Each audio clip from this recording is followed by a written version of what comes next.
Bloque depuis 18 ans le projet de développement de Petit-Saut. 27 km de route entre la RN1 et le barrage, une route interdite à la circulation par le préfet en 2001 pour des raisons de sécurité. Construite par EDF il y a 30 ans lors du chantier du barrage, elle devait être transférée au département.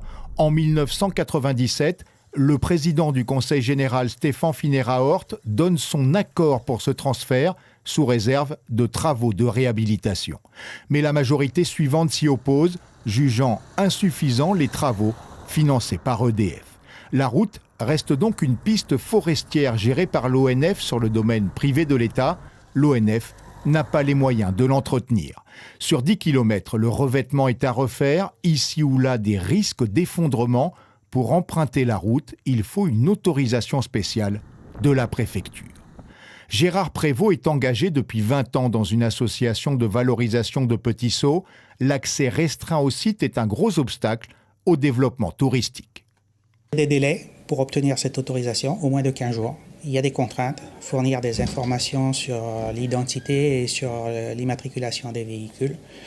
Et quand on sait que la période des touristes sur le territoire est d'une dizaine, une quinzaine de jours,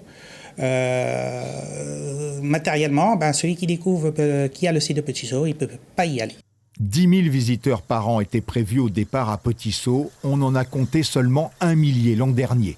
Créée en 1999, l'association de Gérard Prévost emploie 3 personnes pour l'accueil du public sur le site. Tout pourrait s'arrêter, y compris les financements européens à cause de la route. Au fil des ans, Gérard a tout vu, tout encaissé. Dans ses archives, des écrits sur des projets enterrés et des promesses non tenues de réouverture de la route. Tous les acteurs politiques et décideurs du territoire disent que c'est un site à potentiel. Comment se fait-il qu'un potentiel de 400 emplois, c'est pas moi qui l'ai dit, ça a été fait par une étude, 400 emplois sont laissés sur le bord de la route?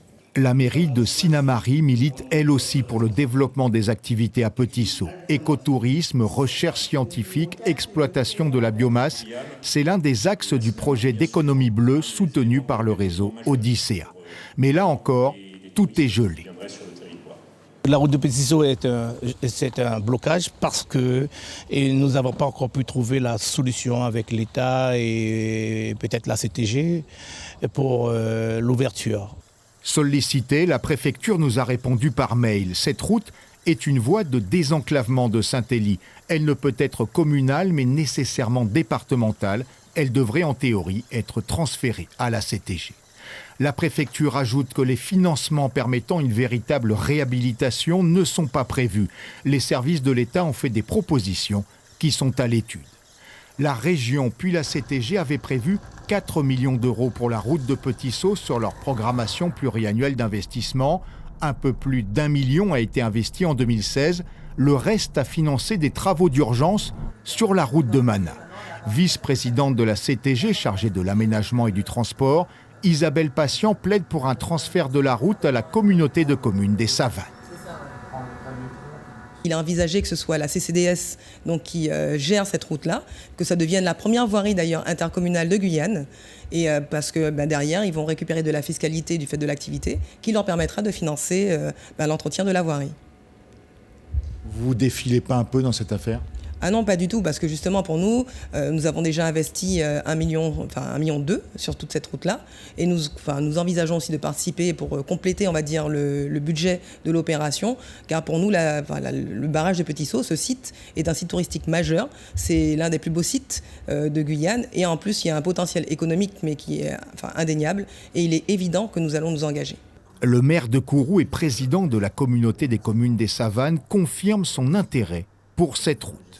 L'intention de la CCDS par rapport à cette route, c'est de la récupérer tout simplement, en termes de gestion. Et c'est aussi une vision un peu plus globale sur le désenclavement Saint-Élie. On souhaite la récupérer. À quelle échéance ?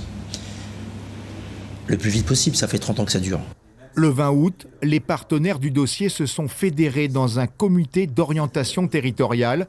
Objectif, réunir 7 800 000 euros. Première estimation de la remise à neuf de la route.